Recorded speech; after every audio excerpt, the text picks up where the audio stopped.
journal. Bénédicte Kanda.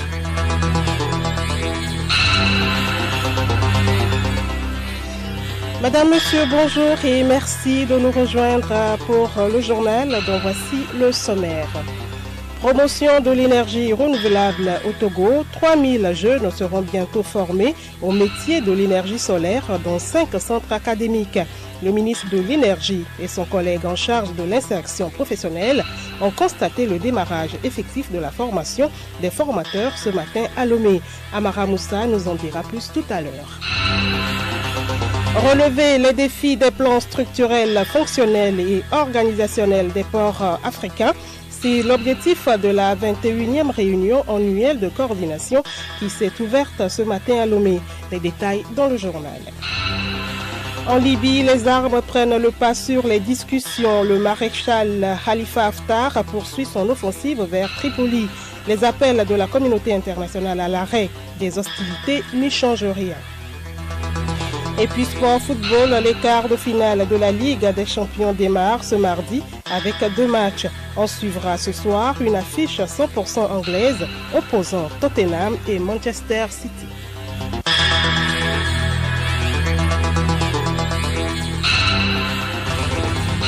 radiolomé.tg. Bienvenue à tous. La Haute Autorité de l'Audiovisuel et de la Communication HAC dispose désormais d'un plan stratégique de modernisation. L'atelier de validation de ce document a pris fin hier en présence du Premier ministre Komi Selom Klasu. Le document permettra à la HAC de révolutionner le secteur médiatique au Togo. Telou Pitalunani, président de la HAC.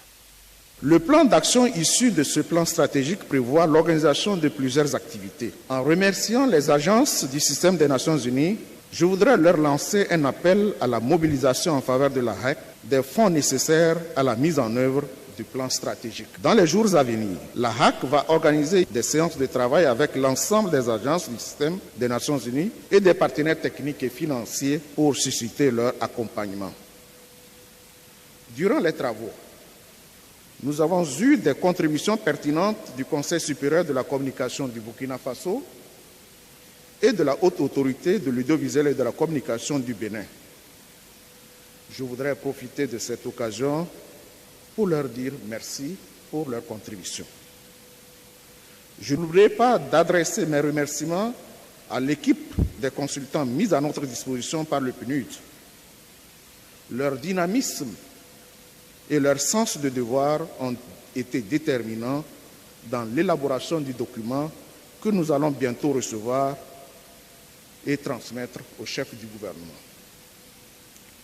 Je ne terminerai pas mes propos sans réitérer l'engagement solennel des membres de la HAC à s'approprier le plan d'action de notre plan stratégique et nous investir pleinement dans le processus de mise en œuvre des réformes aux côtés du gouvernement, notamment en termes de mobilisation des médias pour la vulgarisation du plan national de développement.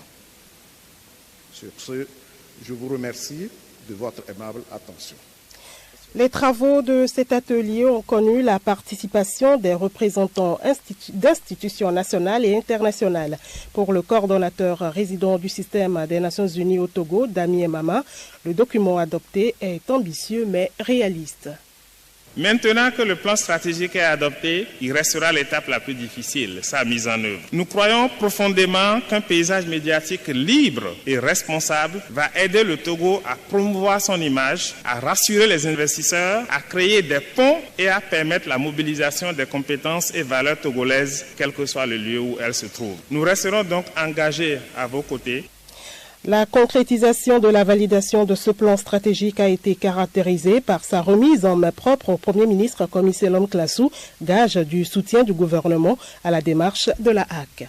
Établir des institutions stables, créer des conditions d'un progrès économique partagé, accroître le bien-être de nos populations en consolidant la bonne gouvernance, la justice sociale et la paix sont pour nous autant de défis face auxquels le journaliste ne doit pas rester en marge. C'est pour cette raison que je me réjouis de l'initiative de la HAC de se doter d'un cadre d'action pour les 5 prochaines années afin de se donner les moyens de faire des médias et de ce qui anime ce secteur de véritables acteurs de développement.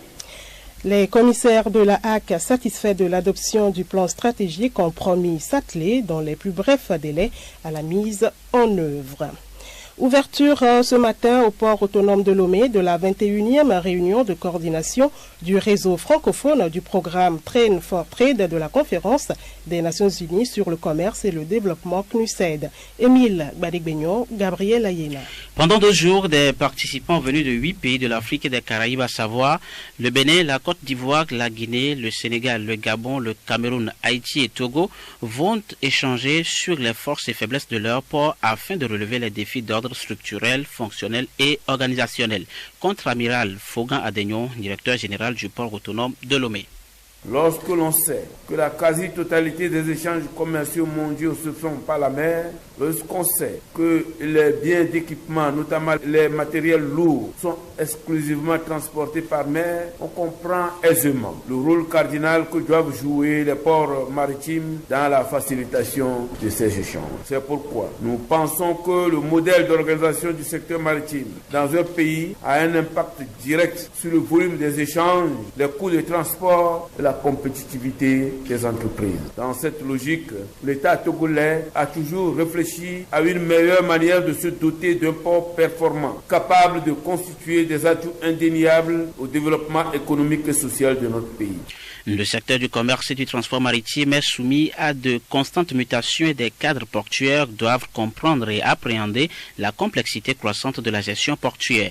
Dominique Chantrel, représentant du CNUSED.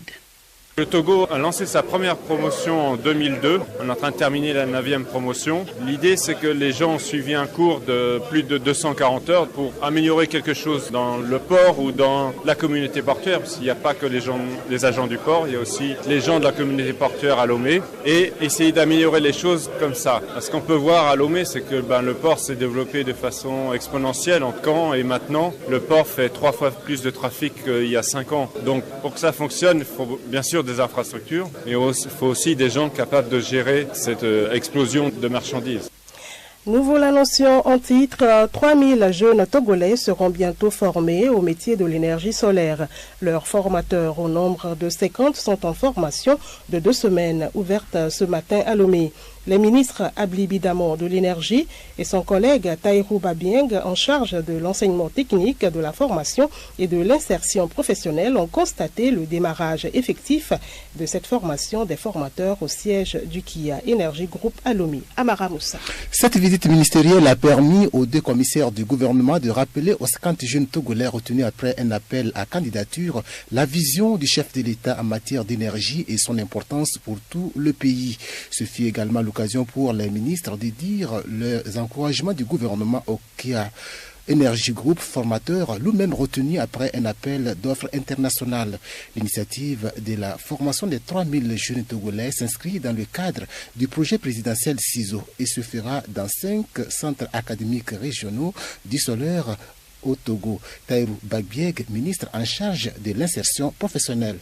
Notre pays est aujourd'hui au centre des intérêts en matière de l'énergie solaire et il y a tout un programme pour pouvoir couvrir l'électrification de notre pays. Et donc ce programme qui est en charge par mon homologue des énergies qui envisage faire apprendre à 3000 Togolais qui sont des électriciens comment pouvoir installer les équipements d'énergie solaire.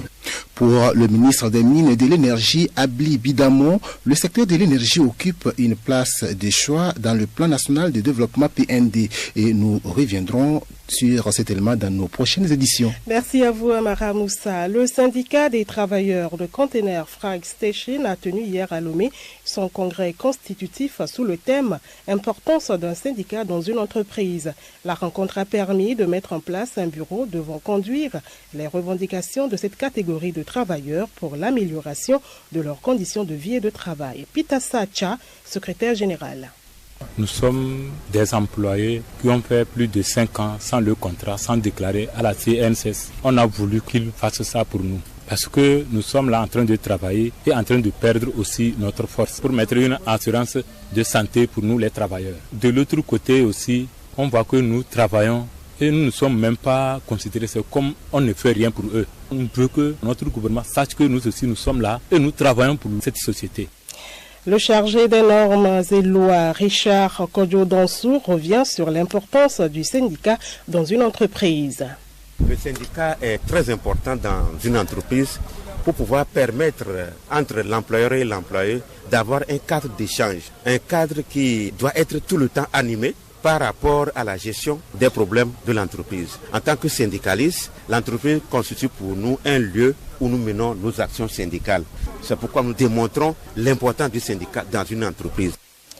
Le directeur du Fonds d'aide à la culture invite les artistes et promoteurs culturels résidant à Lomé et ses environs dont les projets ont été retenus pour financement à l'issue de l'appel à projet édition 2018-2019 à prendre part à une réunion d'information ce mardi à 14h30 dans l'enceinte de l'École nationale d'administration. Vu l'importance des points inscrits à l'ordre du jour, la présence de tous est indispensable. Par ailleurs, il porte à la connaissance des bénéficiaires résidant à l'intérieur du pays que les directeurs régionaux des arts et de la culture sont instruits pour leur donner la même information à partir de mercredi 10 avril 2019. Le journal Bénédicte Kanda. Actualité hors du Togo, en Algérie, Abdelkader Ben Salah a été nommé ce matin président par intérim du pays, conformément à la Constitution. En Libye, le maréchal Khalifa Haftar poursuit son offensive vers Tripoli malgré les appels à l'arrêt des hostilités.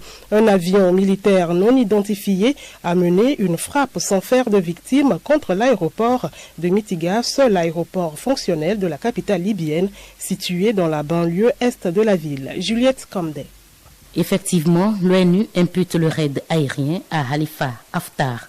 L'autorité de l'aviation civile a aussitôt décidé de suspendre le trafic aérien jusqu'à nouvel ordre. Des combats ont par ailleurs été signalés à Wadi Rabi ainsi que dans le périmètre de l'aéroport international situé dans le sud de Tripoli. Cet aéroport est inutilisé depuis sa destruction par des combats en 2014, mais sa position est stratégique. Le secrétaire général de l'ONU condamne fermement l'escalade de la violence autour de la capitale libyenne Tripoli et appelle à un arrêt immédiat des combats. Antonio Guterres rappelle qu'il n'y a pas de solution militaire au conflit en Libye et appelle toutes les parties à engager immédiatement le dialogue afin de trouver une solution politique. L'Union européenne a également appelé le maréchal Khalifa Haftar à arrêter son offensive contre Tripoli. Un dernier bilan fait état de 35 morts et plus de 2800 déplacés, selon le Haut Commissariat des Nations Unies pour les réfugiés, HCR. En plus bref, à présent, au Soudan, les manifestants maintiennent la pression. Rassemblés depuis 3 jours devant le QG de l'armée, ils demandent aux militaires des négociations directes en vue de la formation d'un gouvernement de transition pour remplacer le président Omar el-Béchir. Plus de 6,3 millions d'Israéliens choisissent ce mardi les 120 députés de la prochaine Knesset, leur parlement. Ils décideront si le Premier ministre sortant Benjamin Netanyahou enchaîne un 5e mandat ou pas. Le principal adversaire de Benjamin Netanyahou est l'ancien chef d'état-major Benny Gantz, à la tête du nouveau parti bleu-blanc. Les derniers sondages qui remontent à vendredi dernier donnent le parti bleu-blanc en tête, mais le bloc de droite vainqueur et donc la formation du gouvernement serait assurée par Netanyahou. Et puis suite des aventures sans fin du Brexit, Theresa May rencontre ce mardi Angela Merkel puis Emmanuel Macron. La première ministre britannique va tenter de convaincre la chancelière allemande et le président français du bien fondé de sa dernière demande à l'Union européenne, repousser la date du Brexit du 12 avril au 30 juin.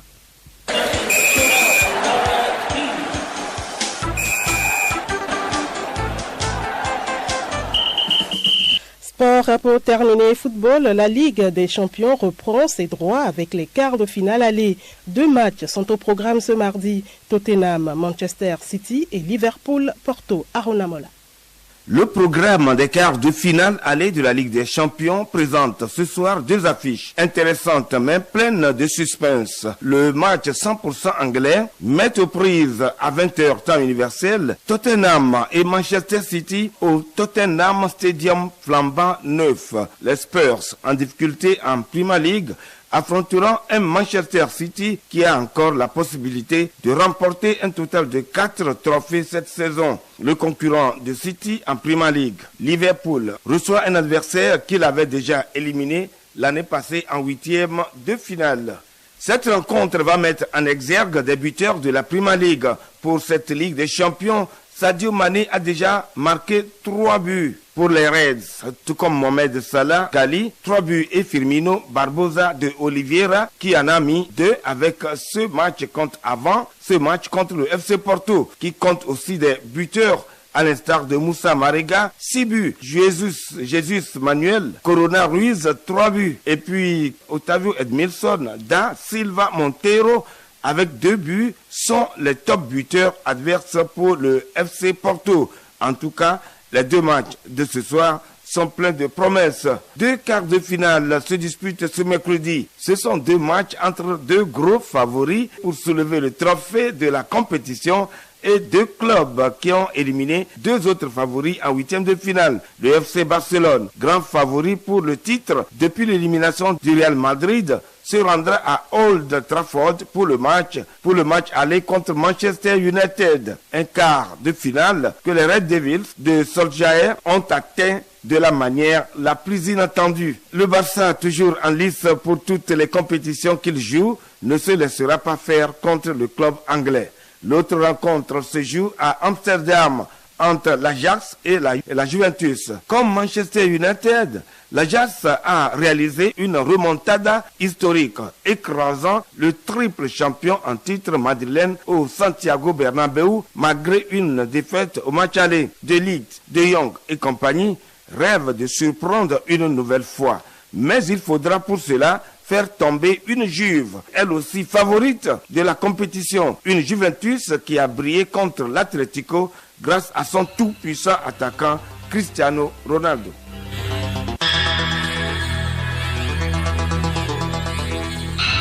Madame, Monsieur, voilà, c'est la fin de ce journal. Merci de votre aimable attention. Restez avec nous pour la suite de nos programmes. Excellent après-midi.